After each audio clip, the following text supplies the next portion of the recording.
নমস্কার বন্ধুরা, ঝর্ণা কলম চ্যানেলের নতুন একটি ইতিহাসের ক্লাসে সকল ভিউয়ার্সকে জানাই অনেক স্বাগত।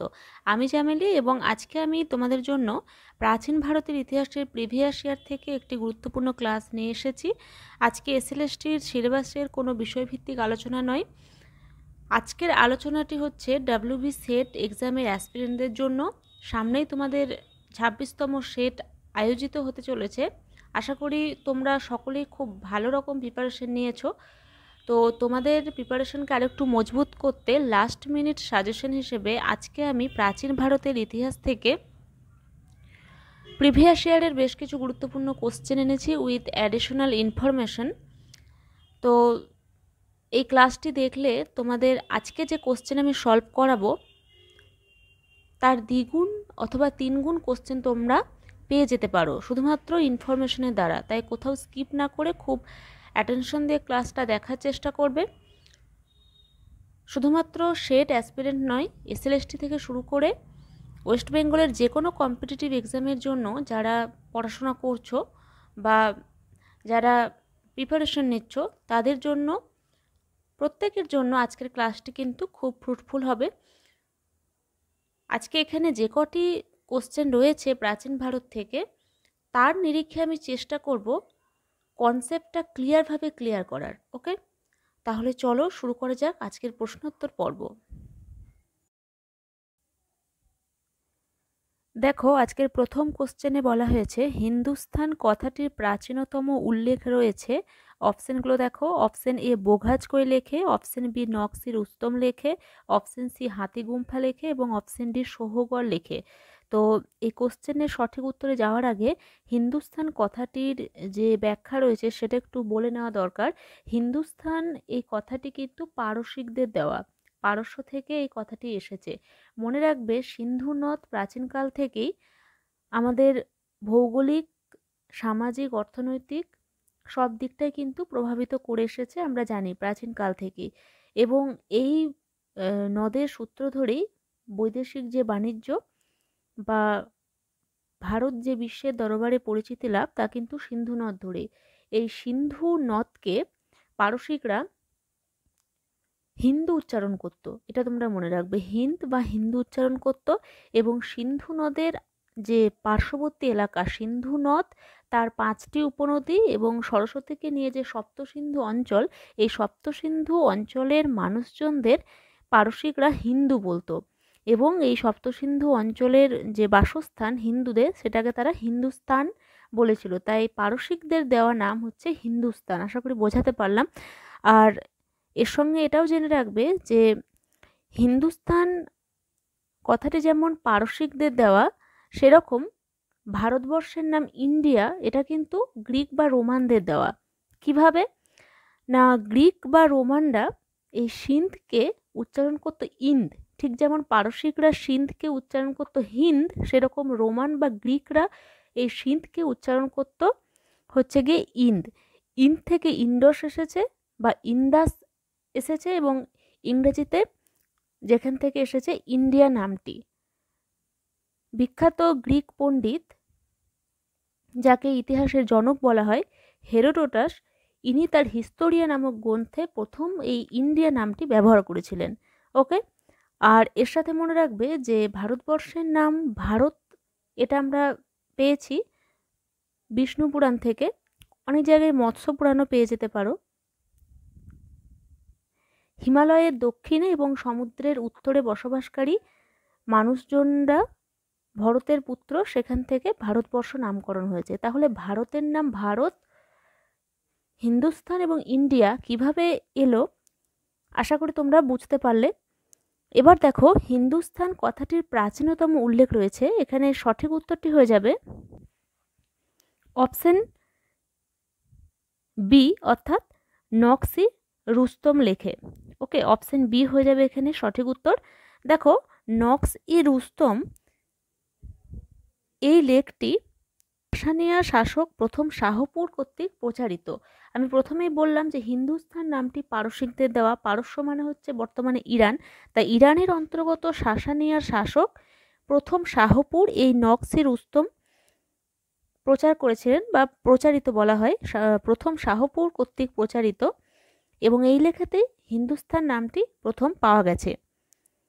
এর সাথে তোমরা মনে রাখবে অপশন এতে যেটা রয়েছে বোঘাজকই লেক, এই বোঘাজকই লেক হচ্ছে ভারত সম্পর্কিত প্রথম বৈদেশিক একটি লেক যেটা এশিয়া মাইনর থেকে প্রাপ্ত হয়েছে। আর অপশন ডিতে যেটা রয়েছে দেখো সোহগড় লেক, এই সোহগড় তাম্রলিপি ভারতের সবচেয়ে প্রাচীন লিপি বলে মনে করা হয় এখনো অবধি। আমরা জানি যে সিন্ধু লিপি ভারতের প্রাচীনতম লিপি, কিন্তু এই সোহগড়ে প্রাপ্ত যে লিপি এটাকে এখনো অবধি প্রাচীনতম বলে ধরা হয়, কারণ সিন্ধু লিপিতে এখনো পাঠোদ্ধার হয়নি, যে কারণে এই সোহগড় তাম্রলিপিকে ধরা হয় প্রাচীনতম। আর এই লিপি সম্রাট অশোকের জন্মের প্রায় 50 বছর পূর্বে রচিত। ওকে। আর অপশন সিতে যেটা রয়েছে হাতিগুম্ফা লেক, এটা ভীষণই সহজ, তোমরা আশা করি সকলেই জানো। তোমরা কমেন্টে জানাও যে হাতিগুম্ফা লেকটি কার। ওকে। পরবর্তী 2 কোশ্চেনে বলা হয়েছে নিম্নোক্ত কোন জোড়াটি সঠিক নয়। অপশনগুলো দেখো, অপশন এ কৃষ্ণল বৈদিক যুগীয় মুদ্রা, অপশন বি পদ বৌদ্ধ ব্রোঞ্জ তাম্র মুদ্রা, অপশন সি পতিন সাতবাহনদের মুদ্রা, অপশন ডি মনা বৈদিক যুগীয় মুদ্রা। তো এখানে সঠিক উত্তরটি হয়ে যাবে অপশন এ। দেখো কৃষ্ণল যেটা রয়েছে এটাই কিন্তু ভুল রয়েছে, কারণ কৃষ্ণল হচ্ছে পরবর্তী বৈদিক যুগীয় মুদ্রা। ওকে। তো অপশন আমার যেমন থাকবে উত্তর কিন্তু তেমন হবে। এই কোশ্চেনটা যদি একটু অন্যভাবে থাকে যে কৃষ্ণল কোন যুগের মুদ্রা, সেখানে যদি আবার বৈদিক যুগ থাকে, মৌর্য যুগ থাকে, বৌদ্ধ যুগ থাকে, হরপ্পীয় যুগ থাকে, মানে তাম্রপ্রস্তর যুগ থাকে, তখন কিন্তু আমরা বৈদিক যুগটা নেব। কিন্তু এখানে পার্টিকুলার বৈদিক যুগ যেহেতু রয়েছে, তাই এটা কিন্তু অ্যাকচুয়ালি পরবর্তী বৈদিক যুগের মুদ্রা বলা যেতে পারে কৃষ্ণলটাকে। আর অপশন ডিতে যেটা রয়েছে দেখো মনা, এটা কিন্তু বৈদিক যুগীয় মুদ্রা। আমরা জানি মনা নিক্স এই দুটো নাম, অ্যাকচুয়ালি এগুলো মুদ্রা নয়, এগুলো স্বর্ণখণ্ড বলা যেতে পারে বা স্বর্ণদণ্ড। সঠিকভাবে মুদ্রা উদ্ধৃত হয়েছিল বৌদ্ধ যুগে। এটাও তোমরা মনে রাখবে, এই কোশ্চেনটা আমি বহুবার দেখেছি, ভীষণ গুরুত্বপূর্ণ কোশ্চেন। আর দেখো পদ বৌদ্ধ তাম্র এবং ব্রোঞ্জ মুদ্রা, পতিন হচ্ছে সাতবাহনদের মুদ্রা। ওকে। পরবর্তী 3 কোশ্চেনে বলা হয়েছে কম্ব রামায়ণ কোন ভাষায় রচিত। অপশনগুলো দেখো, option A Sanskrit, option B Tamil, option C Telugu, option D Malayalam. তো সঠিক উত্তর এখানে তামিল। ওকে। তামিল ভাষায় কম্ব রামায়ণ রচনা করেন। কৃত্তিবাস ওঝা যে সংস্কৃত ভাষায় রচনা করেছিলেন রামায়ণ, ঠিক তার অনুকরণে। ওকে। পরবর্তী 4 কোশ্চেনে বলা হয়েছে নিচের কোন নাটকে চারুদত্ত ও বসন্ত সেনা নামক চরিত্র দুটির উল্লেখ পাওয়া যায়। অপশনগুলো দেখো, অপশন এ মালবিকাগ্নিমিত্রম, অপশন বি স্বপ্ন বাসব দত্তা, অপশন সি মৃচ্ছকটিকম এবং অপশন ডি মালতী মাধব। তো এর সঠিক উত্তর হয়ে যাবে অপশন সি, অর্থাৎ মৃচ্ছকটিকম। দেখো মৃচ্ছকটিকম একটি নাটক, এই কোশ্চেনটাও পরীক্ষায় অনেকবার এসেছে যে মৃচ্ছকটিকম একটি কি ধরনের সাহিত্য। তো এর উত্তর কিন্তু নাটক হবে। আর এই মৃচ্ছকটিকম নাটকে বসন্ত সেনা এবং চারুদত্ত দুটি ক্যারেক্টার রয়েছে। এছাড়া দেখো মালবিকাগ্নিমিত্রম, এটা হচ্ছে আমরা জানি সবাই বিখ্যাত পণ্ডিত কালিদাসের লেখা, স্বপ্ন বাসব দত্তা এটা ভাসের লেখা, আর মালতী মাধব এটা ভবভূতির লেখা। এর সাথে মনে রাখবে মৃচ্ছকটিকম এই কথাটির অর্থ হচ্ছে সম্ভবত মাটির গাড়ি। ওকে। আর মালতী মাধব গ্রন্থের রচয়িতা ভবভূতি, তার অপর একটি গ্রন্থ হচ্ছে উত্তর রামচরিত, এটাও তোমরা মনে রাখবে। পরবর্তী 5 কোশ্চেনে বলা হয়েছে হরপ্পায় প্রত্নতাত্ত্বিক খনন কার্যের ফলে প্রাপ্ত নিত্যরত নারী মূর্তিটি কিসের তৈরি ছিল। সবই প্রিভিয়াস ইয়ার কোশ্চেন। অপশনগুলো দেখো, option A terracotta, option B steatite, option C লাল চুনা পাথর এবং অপশন ডি ব্রোঞ্জ। তো সঠিক উত্তরটি হয়ে যাবে অপশন ডি, অর্থাৎ ব্রোঞ্জ। দেখো হরপ্পা সভ্যতার এই হরপ্পা কেন্দ্রটি কে আবিষ্কার করেছিলেন আমরা সকলেই জানি, দয়ারাম সাহানি। কত সালে? 1921। এবং ঠিক পরের বছরেই রাখালদাস বন্দ্যোপাধ্যায় মহেঞ্জোদড়ো কেন্দ্রটি আবিষ্কার করেন। তো এর সাথে তোমরা মনে রাখবে যে এই যে সিন্ধু সভ্যতার যে প্রত্নতাত্ত্বিক খনন কার্য বা সিন্ধু সভ্যতার যে নিদর্শন তা প্রথম মানুষের গোচরে এনেছিলেন চার্লস ম্যাসন নামক একজন পণ্ডিত 1826 সালে। এবং এর সাথে যে কোশ্চেনটা অনেকবার পরীক্ষায় এসেছে যে প্রত্নতত্ত্ববিদ্যার জনক কাকে বলা হয়, স্যার মার্টিমার হুইলার, এটাও তোমরা মনে রাখবে। আর দেখো, হরপ্পা সভ্যতা বা সিন্ধু সভ্যতা যদি সময়কাল বলা হয় তাহলে সেক্ষেত্রে বহু সময়কাল রয়েছে, তবে একটা যেটা রেডিও কার্বন পদ্ধতি অনুসারে যে সময়কাল বলা হয় তা 3 ভাগে ভাগ করা হয়েছে। প্রাক হরপ্পার সময়কাল হচ্ছে 3200 থেকে 2600 খ্রিস্টপূর্ব, পরিণত হরপ্পার সময়কাল 2600 থেকে 1900 খ্রিস্টপূর্ব এবং সভ্যতার শেষ পর্ব হচ্ছে 1900 থেকে 1300। এছাড়া দেখবে এই কোশ্চেনটা বিভিন্নভাবে দেয়, যেমন সিজি গ্যাট হরপ্পা সভ্যতার সময়কাল কত বলেছেন, সেক্ষেত্রে উত্তর হবে 2350 থেকে 1770। এনসিইআরটির মতে 2500 থেকে 1800 খ্রিস্টপূর্ব। এই ধরনের যে ছোটোখাটো ইনফরমেশনগুলো এগুলোও মনে রাখবে, সেপারেট কোশ্চেন হিসেবে তোমরা পেয়ে যেতে পারো। এছাড়া আমরা হরপ্পাতে আর কি কি পাওয়া গেছে সেগুলো যদি একটু দেখি, প্রথমেই বলে দিই যে হরপ্পা শব্দের অর্থটা হচ্ছে পশুপতির খাদ্য। আর এখান থেকে সমাধিক্ষেত্র R37 যেটা পরীক্ষায় আসে যে R37 কোন কেন্দ্রে পাওয়া গেছে, এটা হরপ্পা। 891টি শিল পাওয়া গেছে, স্বস্তিক চিহ্নিত শিল, ব্রোঞ্জের একাগারিও পাওয়া গেছে। এছাড়া শ্রমিকদের এক কক্ষ বিশিষ্ট রুম পাওয়া গেছে। আর এই হরপ্পা কেন্দ্রটি মনে রাখবে রাভি নদীর তীরে ছিল।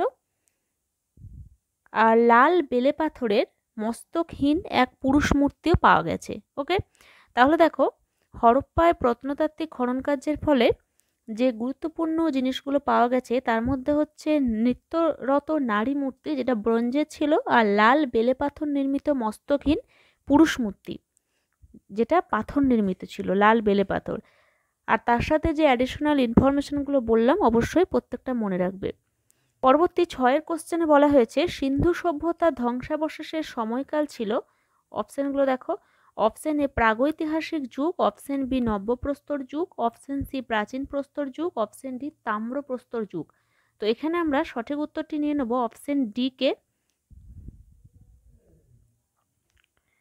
তাম্রপ্রস্তর যুগ। অপশন আমার যেমন, উত্তর আমার তেমন হবে। দেখো এখানে তাম্র ব্রোঞ্জ যুগ থাকলেও আমরা সেটাকেই করতাম।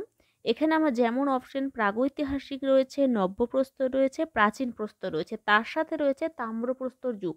তো তাম্র ব্রোঞ্জ যুগও বলা হয়, তাম্রপ্রস্তর যুগও বলা হয়। তো সিন্ধু সভ্যতার সময় ধ্বংসাবশেষের সময়কাল অবশ্যই তাম্রপ্রস্তর যুগ বা তাম্র ব্রোঞ্জ যুগ। ওকে, দেখো বিভিন্ন জনের বিভিন্ন মতবিরোধ সত্ত্বেও ডেন্ড্রোক্রনোলজি পরীক্ষার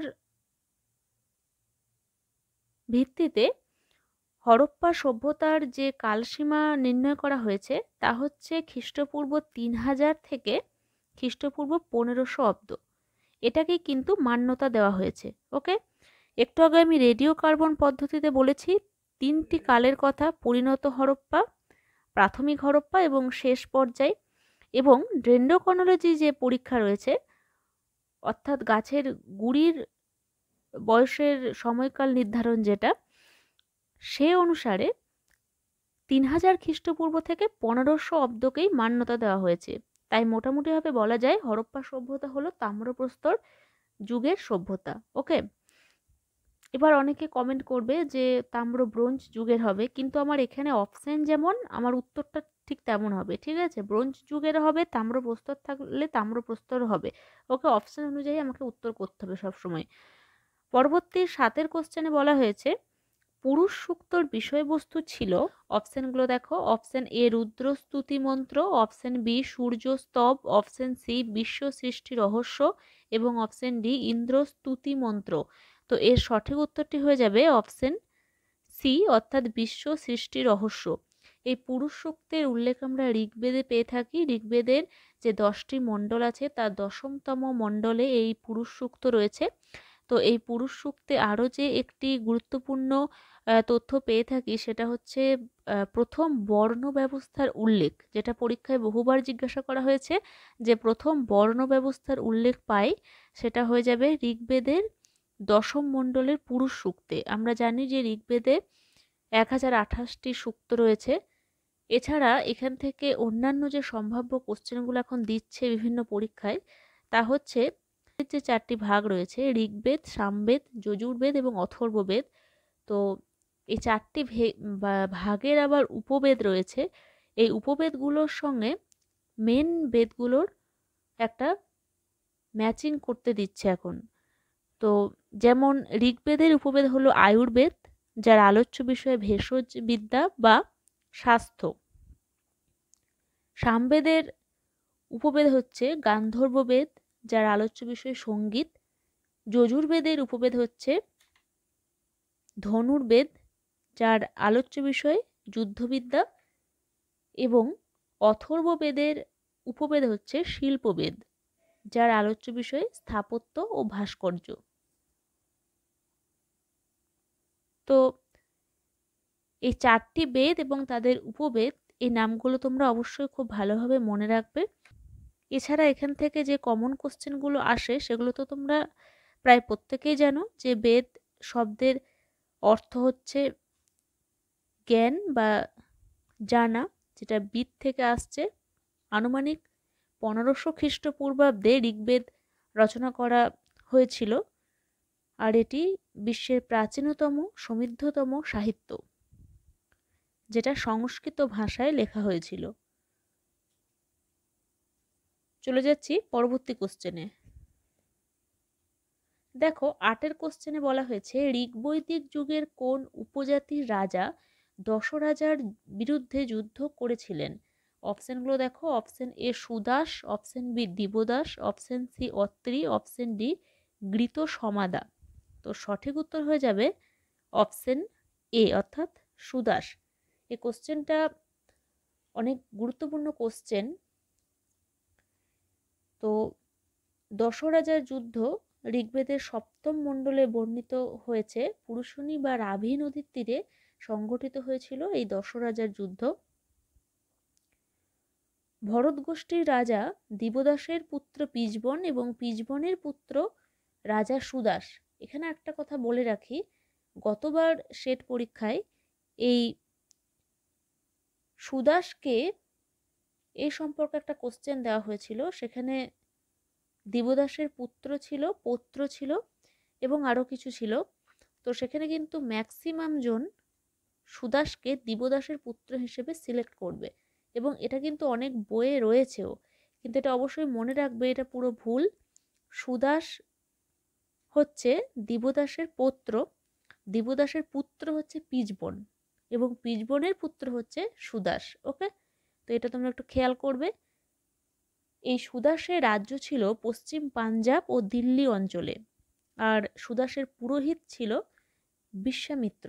কিন্তু সুদাস এই পুরোহিতের কাজে অসন্তুষ্ট হয়ে তার স্থলে বশিষ্ঠকে প্রধান পুরোহিত রূপে নিয়োগ করেন। এজন্য বিশ্বামিত্র ক্রুদ্ধ হয়ে 10টি আর্য উপজাতির 10 রাজার জোট গড়ে তুলে সুদাসের বিরুদ্ধে আক্রমণ করেন। শোনা যায় 5টি অনার্য, 5টি আর্য নিয়ে 10 রাজার জোট গড়ে তোলে সুদাসের বিরুদ্ধে আক্রমণ করেন, এবং বহু বাধা বিপত্তির পর এই সুদাস কিন্তু জয়লাভ করেন এবং রাজাধিরাজ সম্রাট রূপে তিনি অভিনন্দিত হন।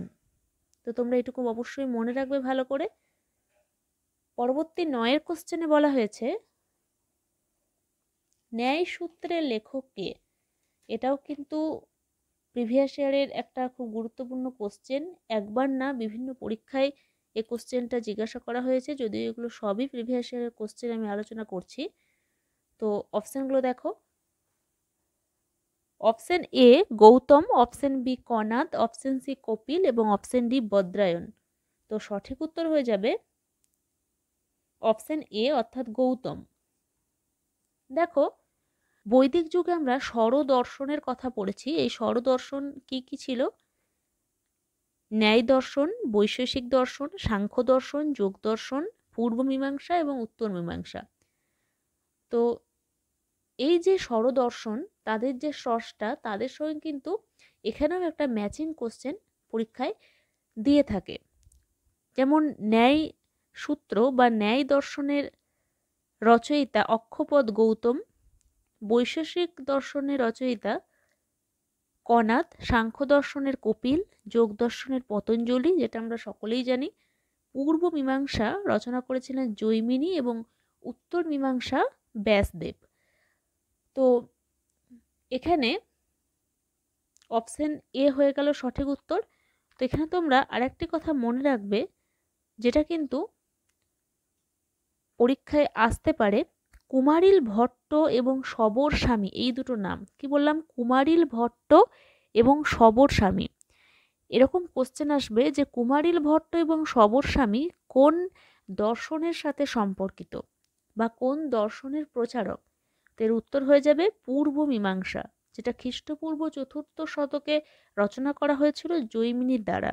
ওকে, আর একটা কথা মনে রাখবে, বৈশেষিক দর্শনে প্রথম পরমাণুবাদের কথা বলা হয়েছে বা প্রথম পদার্থের কণাতত্ত্বের ধারণা পাওয়া যায়। এই দুটো একটু মনে রাখবে তোমরা, এক্সট্রা ইনফরমেশন হিসেবে পরীক্ষায় আসতে পারে। পরবর্তী 10 কোশ্চেনে বলা হয়েছে ভারতের কোন রাজ্যে নালন্দা বিশ্ববিদ্যালয় অবস্থিত? তো অপশনগুলো দেখো, option A Paschimbanga, option B Bihar, option C Orissa এবং অপশন ডি উত্তরপ্রদেশ। তো এর সঠিক উত্তরটি হয়ে যাবে অপশন বি, অর্থাৎ বিহার। দেখো, নালন্দা মহাবিহার বিহারে অবস্থিত। পূর্বে মগধ ছিল যে অঞ্চলটি, এটি মঠ ও শিক্ষা প্রতিষ্ঠান হিসেবে প্রসিদ্ধ ছিল। অনেক ঐতিহাসিকের মতে গুপ্ত সম্রাট কুমারগুপ্ত নালন্দা বিশ্ববিদ্যালয়ের প্রতিষ্ঠাতা, যেটা আমরা সচরাচর বলে থাকি। তো খ্রিস্টপূর্ব 3য় শতক থেকে 13 শতক পর্যন্ত এই মহাবিহারের অস্তিত্ব ছিল। 800 বছর ধরে নালন্দা নিরবচ্ছিন্নভাবে বিখ্যাত শিক্ষা প্রতিষ্ঠান হিসেবে কাজ করেছিল। আর এই নালন্দায় স্তূপ, বিহার, মঠ, মন্দির সমূহের অস্তিত্ব মিলেছে। দেখো, হর্ষবর্ধনের সময়কালটা কত ছিল? 606 থেকে 647 খ্রিস্টাব্দ। তো হর্ষবর্ধনের সময় ভারতে আগত চৈনিক পরিব্রাজক হিউয়েন সাং নালন্দায় হর্ষবর্ধনের দান সম্পর্কে উল্লেখ করেছেন। এটাও একটা খুব গুরুত্বপূর্ণ কোশ্চেন, বহুবার এসেছে পরীক্ষায়, যে হিউয়েন সাং কার সময় ভারতবর্ষে আসেন? অবশ্যই এটা হর্ষবর্ধন হয়ে যাবে এবং তার লেখায় জানা যায় যে হর্ষবর্ধন নালন্দাতে দান করেছিলেন। এছাড়া তোমরা মনে রাখবে যে নালন্দা কুমারগুপ্ত এবং হর্ষবর্ধন প্রথম দিকে এবং পরের দিকে পাল রাজাদের পৃষ্ঠপোষকতায় বিকাশ লাভ করেছিল। এইটুকু তোমরা মনে রেখো এই নালন্দা বিশ্ববিদ্যালয় বা নালন্দা মহাবিহার সম্পর্কে। এখান থেকে তোমরা অনেক কোশ্চেন পেয়ে যাবে। এছাড়া আরেকটা কোশ্চেন এই নালন্দাকে ঘিরে দেয়, শৈলেন্দ্র বংশীয় রাজা বলপুত্রদেব বা বালপুত্রদেবের অনুরোধে দেবপাল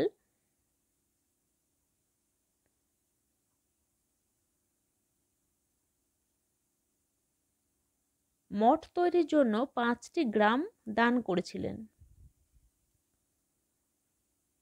এই কোশ্চেনটাও পরীক্ষায় দেয় অনেকবার, তো এটাও মনে রাখবে। আর সম্ভবত 1200 খ্রিস্টাব্দে বখতিয়ার খলজির আক্রমণে এই নালন্দা মহাবিহার ধ্বংস হয়েছিল।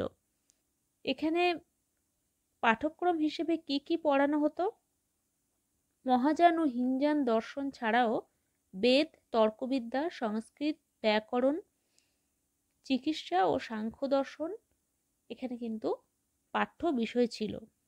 সমুদ্রগুপ্তের তাম্রশাসন এবং কুমারগুপ্তের মুদ্রা থেকে এই নালন্দা মহাবিহার বা নালন্দা বিশ্ববিদ্যালয়ের কথা আমরা জানতে পারি। ওকে, পরবর্তী 11 কোশ্চেনে বলা হয়েছে কোথায় হিউয়েন সাং তার বিদ্যা চর্চা করেছিলেন। অপশনগুলো দেখো, তক্ষশিলা, বিক্রমশিলা, মগধ, নালন্দা। তো আমি এক্ষুনি বললাম উত্তরটা, এখানে নালন্দা হয়ে যাবে সঠিক উত্তর। হর্ষবর্ধনের সময় হিউয়েন সাং আসছেন, নালন্দাতে তিনি অধ্যয়ন করছেন এবং নালন্দা সম্পর্কে তিনি অনেক কিছু তার গ্রন্থতে লিখছেন। পরবর্তী 12 কোশ্চেনে বলা হয়েছে এগুলির মধ্যে কোনটি একটি কুলপঞ্জিমূলক বৌদ্ধ গ্রন্থ। অপশনগুলো দেখো, option A Sutrapitaka, option B Vinaya Pitaka, option C Abhidharma Pitaka এবং অপশন ডি দীপবংশ। তো এর সঠিক উত্তর হয়ে যাবে অপশন ডি অর্থাৎ দীপবংশ।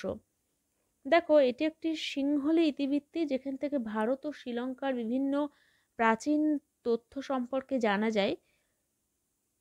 এছাড়া বৌদ্ধ পালি সাহিত্যের প্রাচীনতম নিদর্শন এই দীপবংশে রয়েছে, যেটা একটা কুলপঞ্জিমূলক গ্রন্থ। এছাড়া অন্য 3টি অপশন দেখো, সূত্রপিটক, বিনয় পিটক, অভিধর্ম পিটক, এই 3টি বৌদ্ধদের মূল ধর্মগ্রন্থ ত্রিপিটকের অন্তর্গত। সূত্রপিটকে কি রয়েছে, বুদ্ধদেবের উপদেশাবলী এখানে সংকলন করা হয়েছে। বিনয় পিটকে বৌদ্ধ ধর্মের অন্তর্গত যারা বা বৌদ্ধ ভিক্ষুদের কি কি করণীয় বা পালনীয় কর্তব্য রয়েছে তা কিন্তু এই বিনয় পিটকে রয়েছে। তোমরা অবশ্যই কমেন্ট করে জানাবে যে বিনয় পিটক কে সংকলন করেছিলেন, সূত্র পিটক কে সংকলন করেছিলেন। এই দুটো কোশ্চেন আমি তোমাদের জন্য রাখলাম, যারা তোমরা জানো তারা অবশ্যই কমেন্ট করে জানাবে।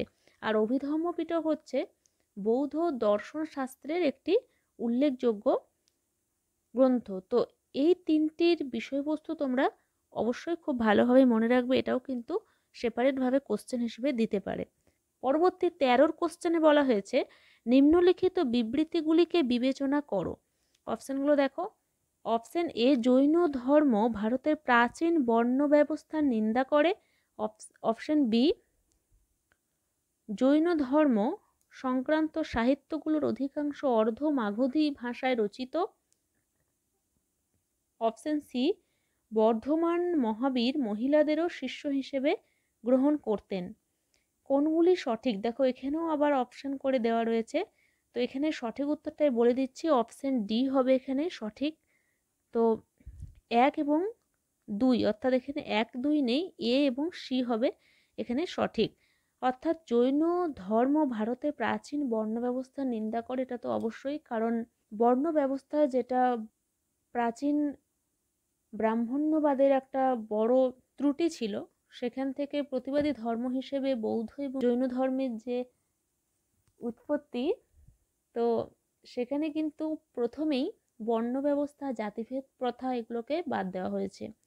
আর বর্ধমান মহাবীর মহিলাদেরও শিষ্য হিসেবে গ্রহণ করতেন, এটা তো অবশ্যই সঠিক। তো এই দুটোই হয়ে যাবে সঠিক উত্তর। ওকে,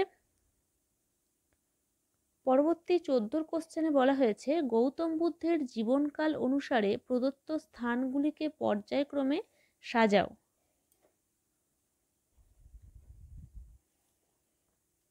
অপশনগুলো দেখো, 1-এ রয়েছে লুম্বিনী, 2-এ রয়েছে বোধগয়া, 3-এ রয়েছে সারনাথ, 4-এ রয়েছে কুশীনগর। এবার option A B C D করে রয়েছে। তো দেখো, লুম্বিনী, বোধগয়া, সারনাথ, কুশীনগর পরপর 4টি রয়েছে, এখানে কোনো ভুল নেই, তাই অপশন এ হয়ে যাবে সঠিক উত্তর। দেখো, লুম্বিনীতে গৌতম বুদ্ধের জন্ম হয়েছিল, এটা জন্মের সাথে সম্পর্কিত। বোধগয়াতে বুদ্ধত্ব লাভ হয়েছিল বা বোধিপ্রাপ্ত হয়েছিলেন। সারনাথে প্রথম ধর্ম প্রচার করেছিলেন এবং কুশীনগরে বুদ্ধের মহাপরিনির্বাণ হয়েছিল। তো এই 4টি ঘটনাই কিন্তু ভীষণ গুরুত্বপূর্ণ। এর সঙ্গে তোমরা মনে রাখবে বুদ্ধের জন্মকে পদ্ম, ষাঁড়, হাতি এই 3টি প্রতীক দ্বারা চিহ্নিত করা হয়। অপশানে 3টি প্রতীকের একটি থাকলে সেটাই অ্যান্সার হবে। বুদ্ধের যে মহাভিনিষ্ক্রমণ বা গৃহত্যাগ, এটা ঘোড়া বা শূন্য সিংহাসন দ্বারা চিহ্নিত করা হয়। বুদ্ধের বুদ্ধত্ব লাভ বা বোধি লাভ, এটাকে বোধিবৃক্ষ এবং বজ্রাসন দ্বারা চিহ্নিত করা হয় কিছু ক্ষেত্রে। আর বুদ্ধের ধর্মপ্রচার বা ধর্মচক্র প্রবর্তন, এটা সিংহ, ধর্মচক্র এগুলো দিয়ে বোঝানো হয়। আর সর্বশেষ নির্বাণ লাভ, এটা কিন্তু স্তূপ দ্বারা বোঝানো হয়। এটাও কিন্তু ম্যাচিং করে অনেক সময় পরীক্ষায় আসে। ওকে, পরবর্তী 15 কোশ্চেনে বলা হয়েছে ভারত আক্রমণের সময় অনুযায়ী ঊর্ধ্বক্রমে সাজাও। ভারত আক্রমণের সময় অনুযায়ী ঊর্ধ্বক্রমে সাজাও। Option A Shaka Kushan Greek, option B Greek Kushan Shaka, option C Greek Shaka Kushan এবং option D Shaka Kushan Greek. তো দেখো এখানে সঠিক উত্তরটি হয়ে যাবে অপশন সি, অর্থাৎ গ্রিক শক কুষাণ। তো মৌর্যোত্তর যুগে যে বিদেশিদের আক্রমণ হয়েছিল, প্রথমে গ্রিক বা ব্যাকট্রিয় গ্রিক বা ইন্দো গ্রিকরা আক্রমণ করেছিল, দেন শকরা, তারপর কুষাণরা। কখন আক্রমণ করছে দেখো, আনুমানিক 250 খ্রিস্টপূর্বাব্দে ডায়োডোরাস নামক ব্যাকট্রিয় গ্রিক প্রথম ব্যাকট্রিয়া অঞ্চলে স্বাধীনতা ঘোষণা করে। বর্তমানে আফগানিস্তানের উত্তরাঞ্চলে হিন্দুকুশ পর্বত ও অক্ষ নদীর মধ্যবর্তী অঞ্চল হচ্ছে ব্যাকট্রিয়দের অবস্থান, এটা মনে রাখবে। আর শকরা আসছে এই ব্যাকট্রিয়দের পরেই। চীনা সূত্র অনুযায়ী আনুমানিক 158 খ্রিস্টপূর্বাব্দে ব্যাকট্রিয় অঞ্চলে ইন্দ্রগিক শাসনের আধিপত্যের অবসান ঘটিয়ে কাশ্মীর সহ কান্দাহার, সিন্ধু নদের পশ্চিম তীরবর্তী সোয়াট অঞ্চলে শকরা বসবাস শুরু করেছিল। এই শকদের আবার অনেক শাখা ছিল। উত্তর পশ্চিম ভারতের শক, পশ্চিম ভারতের শক, খহরাত গোষ্ঠী, বিভিন্ন ধরনের শাখা ছিল। সেগুলো আমি আমার অন্য একটি ক্লাসে আলোচনা করেছি। এই সবগুলো নিয়েই তোমরা পারলে ক্লাসটা শুনে নেবে। এই পরীক্ষার জন্য অবশ্যই ওই ক্লাসটি খুব গুরুত্বপূর্ণ, এটা তোমরা মনে রাখবে। প্রথম শক মহারাজ ছিলেন মোগ বা মহেশ, এটাও কিন্তু পরীক্ষায় জিজ্ঞাসা করা হয়। আর কুষাণরা এসেছিল এই শকদের পরেই। আনুমানিক 30 খ্রিস্টপূর্বাব্দে কুষাণ গোষ্ঠীর নেতা কুজুল কথফিসেস আমুদরিয়া বা অক্ষ নদীর তীরে তাদের কর্তৃত্ব স্থাপন করেছিলেন। ওকে, দেখো পরবর্তী 16 কোশ্চেনে বলা হয়েছে কোন রাজা আলেকজান্ডারের সমসাময়িক। অপশনগুলো দেখো, option A Mahapadmananda, option B Dhanananda, option C Sukalya এবং অপশন ডি চন্দ্রগুপ্ত মৌর্য। তো এখানে সঠিক উত্তরটি হয়ে যাবে অপশন বি, অর্থাৎ ধননন্দ। দেখো আলেকজান্ডার ছিলেন গ্রিসের ম্যাসিডোনিয়ার রাজা, যিনি 356 খ্রিস্টপূর্বে জন্মগ্রহণ করেন এবং ইনি ভারতে আসেন 326 খ্রিস্টপূর্বে খাইবার গিরিপথ দিয়ে, এটা মনে রাখবে। তখন ভারতের শাসক ছিলেন নন্দ শাসক ধননন্দ, যাকে কি বলা হয় উগ্র সৈন্য বলা হয়, এটাও তোমরা মনে রাখবে। তার উপাধিটা উগ্র সৈন্য বলা হয় ধননন্দকে। তো ইনি ছিলেন একজন পরাক্রমশালী ও অত্যাচারী শাসক। মহাপদ্মনন্দের কনিষ্ঠ পুত্র ছিলেন ইনি। তো ইনি অত্যাচারী ও পরাক্রমশালী শাসক ছিলেন। আর গ্রিক সাহিত্যে ধননন্দকে অ্যাগ্রামস এবং জ্যান্ড্রামস বলে উল্লেখ করা হয়েছে, এই দুটো তোমরা মনে রাখবে। আর যেটা দেখো, আলেকজান্ডার ভারতে এসেছিলেন 326 খ্রিস্টপূর্বে এবং তিনি দেশ ত্যাগ করছেন 325 খ্রিস্টপূর্বে। আলেকজান্ডার 32 বছর জীবিত ছিলেন। 323 খ্রিস্টপূর্বে আলেকজান্ডারের মৃত্যু ঘটে। এর সঙ্গে আরেকটা তথ্য মনে রাখবে, সাম্রাজ্যবাদের যুগ বলা হয় কোন শাসকের সময়কালকে যদি বলা হয় তাহলে, বা কোন বংশের সময়কালকে প্রাচীন যুগে, তখন কিন্তু নন্দ বংশের যে সময়কাল সেটা হয়ে যাবে। সাম্রাজ্যবাদের যুগ বললে নন্দ বংশের উল্লেখ থাকলে সেটাই কিন্তু উত্তর হবে। এটাও আমি অনেক জায়গায় কোশ্চেন আসে দেখেছি, তাই এটাও বলে রাখলাম। পরবর্তী 17 কোশ্চেনে বলা হয়েছে ভারতের ইতিহাসে প্রথম আন্তর্জাতিক চুক্তির সাথে কোন শাসকের নাম জড়িত। অপশানগুলো দেখো, option A Mahapadmananda, option B Chandragupta Maurya, option C Bindusara এবং অপশান ডি অশোক।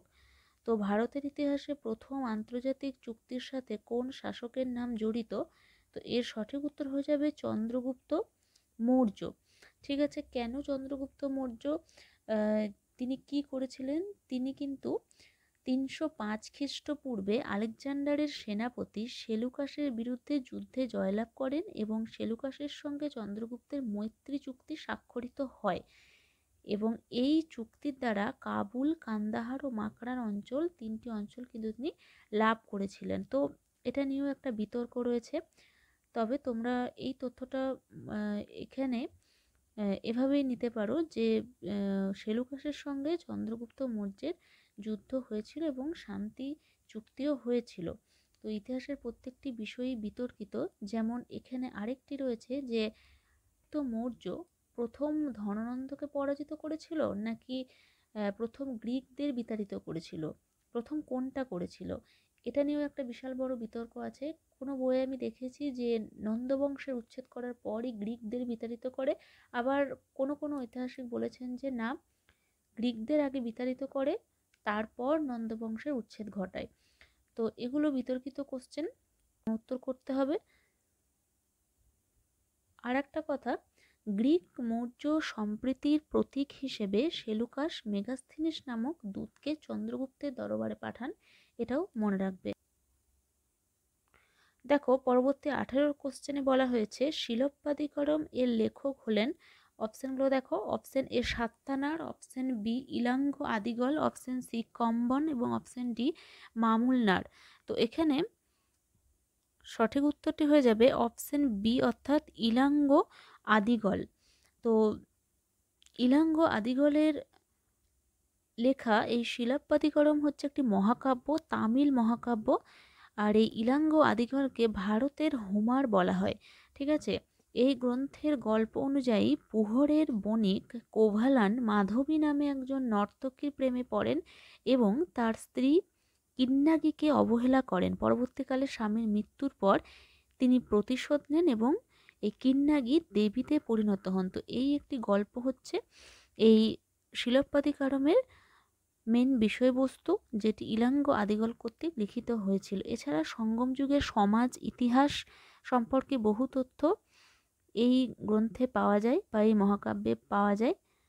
এই কাব্যটি তামিল ইলিয়াড নামে পরিচিত, যে কারণে ইলাঙ্গ আদিগলকে ভারতের হোমার বলা হয়। পরবর্তী 19 কোশ্চেনে বলা হয়েছে সঙ্গম যুগে রাজস্ব আদায়কারীকে বলা হতো। অপশানগুলো দেখো, অপশান এ উলুগু, অপশান বি ভেরিয়ার, অপশান সি ইরাই এবং অপশান ডি কালাম। তো এর সঠিক উত্তরটি হয়ে যাবে অপশান বি অর্থাৎ ভেরিয়ার। দেখো সঙ্গম যুগে অর্থনীতির দিকে যদি আমরা যাই তাহলে আমরা দেখতে পারবো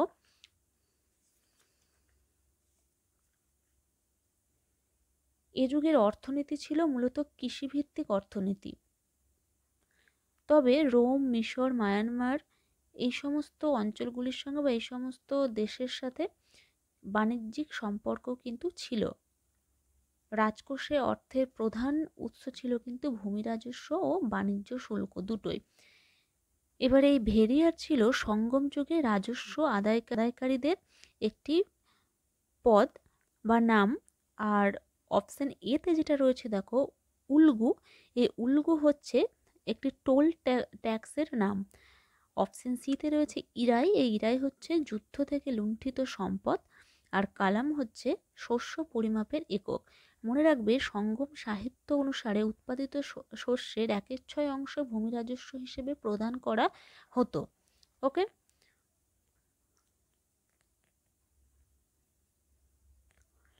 পরবর্তী 20 কোশ্চেনে বলা হয়েছে তামিল কবিতায় আগম এর বিষয়বস্তু কি? অপশানগুলো দেখো, অপশান এ প্রেম, অপশান বি রাজার প্রশস্তি, অপশান সি শিবের প্রশস্তি এবং অপশান ডি কোনোটি নয়। তো এখানে সঠিক উত্তরটি হয়ে যাবে অপশন এ, অর্থাৎ প্রেম। দেখো, সঙ্গম যে সাহিত্য তা কিন্তু দুটি ভাগে বিভক্ত।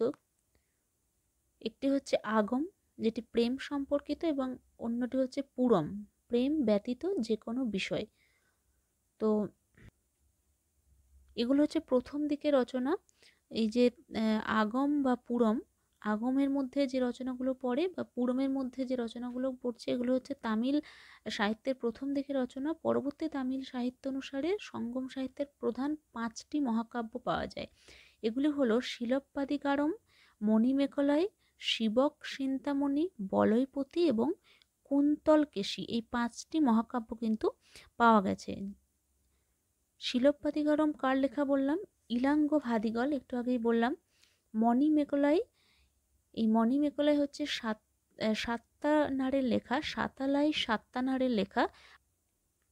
শিবক চিন্তামণি জৈন সাধক তিরুত্তাক্কাদেবর বা মানান্নুলের লেখা গ্রন্থ বা মহাকাব্য। এই তিনটি মূলত আসে, শিবক চিন্তামণি, মণিমেকলাই আর শিলপ্পাদিকারম। এই তিনটি মনে রাখবে শুধু, বাকিগুলো অতটাও মনে রাখার দরকার নেই, এখান থেকেই কোশ্চেন হয়। তো এইগুলো মনে রাখলেই শুধু হবে। আর একটা যেটা তামিল বাইবেল বলা হয় তিরুক্কারলকে, এটা হচ্ছে তিরুভাল্লুর লেখা তিরুক্কারাল একটি গ্রন্থ, যেটিকে তামিল বাইবেলও বলা হয়। এটাও একটু মনে রাখবে তোমরা। দেখো, পরবর্তী 21-এর কোশ্চেনে বলা হয়েছে গান্ধার শিল্প অন্য যে নামে পরিচিত। অপশনগুলো দেখো, অপশন এ বৌদ্ধ রোমান শিল্প, অপশন বি দ্রাবিড় রোমান শিল্প, অপশন সি গ্রিক রোমান শিল্প এবং অপশন ডি গ্রিক রোমান বৌদ্ধ শিল্প। তো এর সঠিক উত্তরটি হয়ে যাবে অপশন ডি, অর্থাৎ গ্রিক রোমান বৌদ্ধ শিল্প। এই গান্ধার শিল্পে গ্রিক এবং রোমানদের যে শিল্পশৈলী, সেই শিল্পশৈলীর ছাপ গান্ধার শিল্পের ভাস্কর্যগুলিতে দেখা যায়, যে কারণে গান্ধার শিল্পকে গ্রিক রোমান বৌদ্ধ শিল্প বলা হয়। খ্রিস্টপূর্ব প্রথম শতকের মধ্যভাগ থেকে খ্রিস্টীয় 5ম শতক পর্যন্ত এর বিকাশকাল। ভারতের উত্তর পশ্চিম সীমান্তের গান্ধারে এর বিকাশ হয় বলে এই শিল্পের নাম গান্ধার শিল্প। গান্ধার শিল্পের প্রকৃত পৃষ্ঠপোষক ছিলেন শক ও কুষাণরা, বিশেষ করে কনিষ্ক। গান্ধার শিল্পের বৈশিষ্ট্য বললে প্রশস্ত অলঙ্কার ও জটিল প্রতীকের প্রয়োগ, প্লাস্টার অফ প্যারিসের ব্যবহার, মূর্তির পিছনে দিব্য জ্যোতির্বলয় ব্যবহার, ইন্দো গ্রিক ও রোমান শিল্পের মিশ্রণ, এগুলো হচ্ছে গান্ধার শিল্পের বৈশিষ্ট্য। পরবর্তী 22-এর কোশ্চেনে বলা হয়েছে মথুরা শৈলী কোন যুগে বিকাশ লাভ করেছিল। Option A Shunga, option B Satavahana, option C Kushan এবং অপশন ডি মৌর্য। তো এর সঠিক উত্তরটি হচ্ছে অপশন এ, অর্থাৎ শুঙ্গ। খ্রিস্টপূর্ব 2য় শতকের মাঝে এই শিল্পের বিকাশ ঘটে, তবে প্রকৃত বিকাশ ঘটে খ্রিস্টীয় 1ম শতকে। তো শুঙ্গ যুগকেই আমরা মথুরা শৈলীর বিকাশকাল হিসেবে ধরব। মথুরা অর্থাৎ উত্তরপ্রদেশে এই শৈলীর বিকাশ ঘটে। এর সাথে মনে রাখবে এই মথুরা শিল্পে লাল বেলে পাথরের ব্যবহার হতো। ওকে।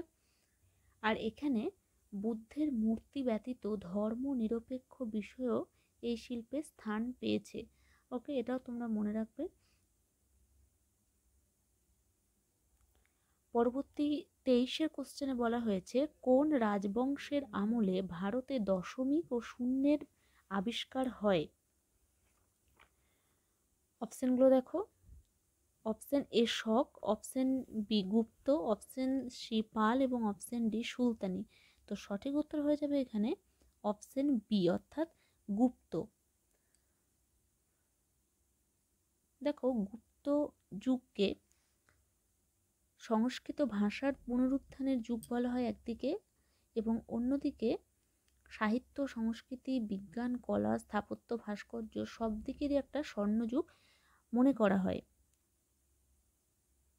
কারণ এই যুগে মুদ্রারাক্ষস, কিরাতার্জুনীয়ম, ভট্টিকাব্য, পঞ্চতন্ত্র, মিচ্ছকটিকম এই নাটকগুলি যেমন লেখা হয়েছিল, তেমনি আর্যভট্ট, বরাহমিহির, ব্রহ্মগুপ্ত এই ধরনের যে মহান বিজ্ঞানীরা ছিলেন তাদের বিভিন্ন আবিষ্কার এ যুগের একটা বিশাল বড় বৈশিষ্ট্য। তো দশমিক ও শূন্যের আবিষ্কার কিন্তু গুপ্ত যুগেই হয়। আর্যভট্টের যে আর্যভট্টীয় গ্রন্থ ছিল, যেটি সম্ভবত 499 খ্রিস্টাব্দে লিখিত, এখানে জ্যোতির্বিদ্যা সংক্রান্ত আলোচনার সাথে ত্রৈরাশিক পদ্ধতি, ভগ্নাংশ, বর্গমূল, ঘনমূল, দ্বিঘাত সমীকরণ ও উৎকেন্দ্রিক বৃত্ত সম্বন্ধে আলোচিত হয়েছে। এছাড়া 1 থেকে 9 পর্যন্ত সংখ্যার আবিষ্কার, শূন্যের ব্যবহার, এই সবই কিন্তু গুপ্ত যুগে হয়েছিল। আর মনে রাখবে, গুপ্ত যুগের বিখ্যাত একজন জ্যোতির্বিজ্ঞানী বরাহমিহির, তার গ্রন্থ হচ্ছে পঞ্চসিদ্ধান্তিকা, বৃহৎ সংহিতা, বৃহৎজাতক ও লঘুজাতক। এই গ্রন্থ থেকে মানুষের জীবনে গ্রহ নক্ষত্রের প্রভাব, ভূগোল, স্থাপত্য, মূর্তিবিদ্যা ও তৎকালীন সামাজিক জীবনের নানা দিক সম্পর্কে জানা যায়। আর সাহিত্য সংস্কৃতির দিকে প্রথমেই বললাম যে শূদ্রকের মিচ্ছকটিকম, বিশাখ দত্তের মুদ্রারাক্ষস, ভারবীর কিরাতার্জুনীয়ম, দণ্ডির দশকুমার চরিত, বিষ্ণু শর্মার পঞ্চতন্ত্র, কালিদাসের অভিজ্ঞান শকুন্তলম, ঋতুসংহার, মালবিকাগ্নিমিত্রম, অমর সিংহের অমরকোষ, এছাড়া চন্দ্র গমিয়ারের চন্দ্র ব্যাকরণম উল্লেখযোগ্য। এই কোশ্চেনটা কিন্তু একসময় পরীক্ষায় এসেছিল যে চন্দ্র ব্যাকরণম কার লেখা, তো এটা মনে রাখবে চন্দ্র গমিয়ারের লেখা। ওকে, তো এই সবগুলো কিন্তু তোমরা মনে রাখবে, প্রতিটা ইনফরমেশন থেকে সেপারেট কোশ্চেন আসতে পারে। এছাড়া যাজ্ঞবল্ক্য স্মৃতি, কাত্যায়ন স্মৃতি, ব্যাস স্মৃতি, বৃহস্পতি স্মৃতি এ যুগেই রচিত হয়েছিল। ওকে, এগুলো কিন্তু ভীষণ গুরুত্বপূর্ণ। যাজ্ঞবল্ক্য স্মৃতি কোন যুগে রচনা, বা কাত্যায়ন স্মৃতি বা বৃহস্পতি স্মৃতি কোন যুগে রচনা, এগুলো কিন্তু সেপারেটভাবে পরীক্ষায় জিজ্ঞাসা করা হয়। পরবর্তী 24-এর কোশ্চেনে বলা হয়েছে, দিল্লির কোয়াতুল ইসলামের কাছে বিখ্যাত লৌহস্তম্ভটি কার স্মৃতিতে তৈরি? অপশানগুলো দেখো, option A Ashoka, option B Chandragupta, option C Harshavardhana, option D Anangpal. তো এর সঠিক উত্তর হয়ে যাবে অপশান বি, অর্থাৎ চন্দ্রগুপ্ত। এখানে কিন্তু চন্দ্রগুপ্ত অপশান রয়েছে, তাই চন্দ্রগুপ্ত এখানে হলো, কিন্তু চন্দ্রগুপ্ত মৌর্য থাকলে সেটা কিন্তু হবে না, এটা খেয়াল রাখতে হবে, এখানে চন্দ্রগুপ্তই হবে, কারণ এখানে গুপ্ত শাসক চন্দ্রগুপ্তের কথা বলা হয়েছে। দেখো, দিল্লির কুতুব মিনারের কাছে মেহরৌলিতে চন্দ্র রাজার স্তম্ভলেখ পাওয়া গেছে। একদল মনে করেন আদি গুপ্ত পর্বে এই চন্দ্র রাজা বঙ্গ ও বাহলিক জয় করেছিলেন। কোনো কোনো ঐতিহাসিক এই গুপ্ত রাজাকে সমুদ্রগুপ্ত, কেউ আবার দ্বিতীয় চন্দ্রগুপ্ত বলে মনে করেন, তবে সংখ্যাগরিষ্ঠের মতে ইনি হচ্ছেন দ্বিতীয় চন্দ্রগুপ্ত, এটা মনে রাখবে। এই লেখেতে কি রয়েছে? বিষ্ণুর বাহন গরুড়ের প্রতিকৃতি রয়েছে। আর এই লৌহস্তম্ভের সবচেয়ে যেটা গুরুত্বপূর্ণ বৈশিষ্ট্য দেখার মতো, সেটা হচ্ছে 1500 শতক ধরে এই লৌহস্তম্ভে কোনো মরচে পড়েনি। ওকে, যে কারণে এটি বিখ্যাত। কিছু সালফার ও ম্যাঙ্গানিজ, উচ্চ ফসফরাস ও ধাতুমূলের প্রায় সম্মিলিত প্রয়োগে এর ক্ষয় রোধ করা সক্ষম হয়েছে। আর জেমস প্রিন্সেপ 1838 খ্রিস্টাব্দের পাঠোদ্ধার করেন, এটাও তোমরা মনে রাখবে। জেমস প্রিন্সেপ, যিনি অশোকের শিলালিপি পাঠোদ্ধার করেছিলেন ঠিক এর আগের বছর, এবং 1838 খ্রিস্টাব্দে পাঠোদ্ধার করেছিলেন জেমস প্রিন্সেপ মেহরৌলি স্তম্ভলেখ। ওকে, তো এই তথ্যগুলো সবগুলোই মনে রাখবে। আর মেহরৌলি স্তম্ভলেখ বা লৌহস্তম্ভ, এটা কিন্তু গুপ্ত যুগের। দেখো, পরবর্তী 25-এর কোশ্চেন এবং আজকের শেষ কোশ্চেনে বলা হয়েছে, হর্ষবর্ধনের সাম্রাজ্যের বিস্তার ছিল অপশানগুলো দেখো, অপশান এ সমগ্র ভারতীয় উপমহাদেশ, অপশান বি সমগ্র ডেকান অঞ্চল, অপশান সি সমগ্র ভারত এবং অপশান ডি উত্তর ভারতের কিছু অংশ। তো এর সঠিক উত্তরটি হয়ে যাবে অপশান ডি, অর্থাৎ উত্তর ভারতের কিছু অংশ। এই কোশ্চেনটা কিন্তু 25তম সেটে এসেছিল। তো একটু ভালো করে খেয়াল করবে এই ধরনের কোশ্চেনগুলো। কোন শাসক কখন রাজ্য বিস্তার করলেন, কোন কোন অঞ্চল তার দখলে ছিল, এই ধরনের কিছু কিছু তথ্য অবশ্যই পড়ে রাখবে, যেগুলো থেকে কিন্তু কোশ্চেন দেওয়া হচ্ছে এখন। তো হর্ষবর্ধনের সাম্রাজ্যের বিস্তার ছিল উত্তর ভারতের কিছু অংশ। প্রথমেই আমরা হর্ষবর্ধনের রাজত্বকালটা জেনে নেব। 606 থেকে 647 খ্রিস্টাব্দ হচ্ছে হর্ষবর্ধনের সময়কাল। এই 606 খ্রিস্টাব্দে তিনি একটা সংবাদ চালু করেন, যেটা হর্ষাব্দ নামে পরিচিত। এই হর্ষবর্ধনের কি উপাধি ছিল? শিলাদিত্য এবং সকল উত্তর পথনাথ, যেটা আইহোল শিলালিপি থেকে জানতে পারা যায়। এই আইহোল শিলালিপি হচ্ছে দ্বিতীয় পুলকেশীর। ওকে, আর দেখো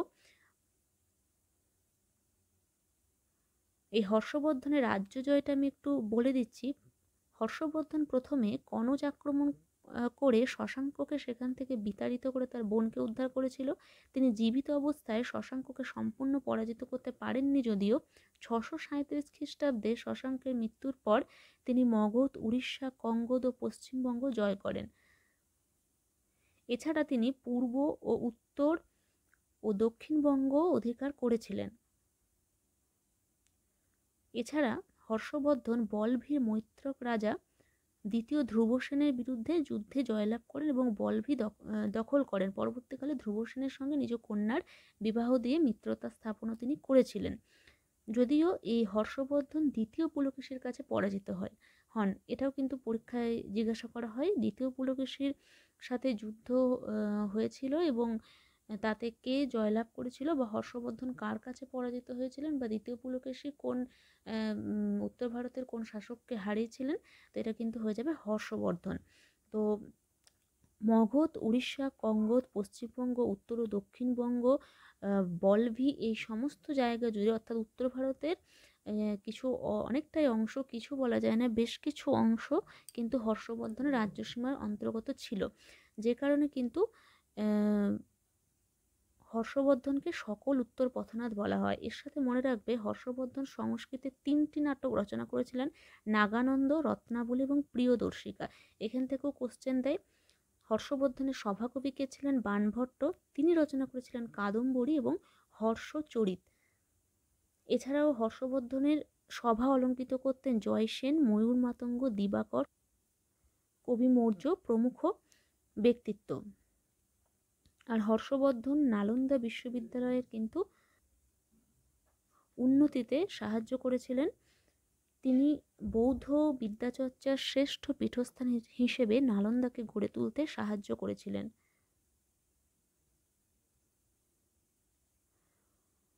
তো আজকে ছিল এই 25টি কোশ্চেন। আশা করি এই 25টি কোশ্চেন এবং অ্যাডিশনাল ইনফরমেশনগুলো তোমাদের অনেক বেশি কাজে লাগবে আপকামিং এক্সামের জন্য। এখান থেকে তোমরা সেপারেট অনেক কোশ্চেন পেয়ে যেতে পারো। তো যদি ভালো লেগে থাকে ক্লাসটা একটা লাইক দেবে, নতুন হলে চ্যানেলটা সাবস্ক্রাইব করতে ভুলবে না। আর যদি কোনো বিষয়ে কোনো খটকা থেকে থাকে কোশ্চেন নিয়ে, তাহলে অবশ্যই তোমরা কমেন্ট করে জানাবে। দেখা হচ্ছে নতুন কোনো ক্লাসে। বাই।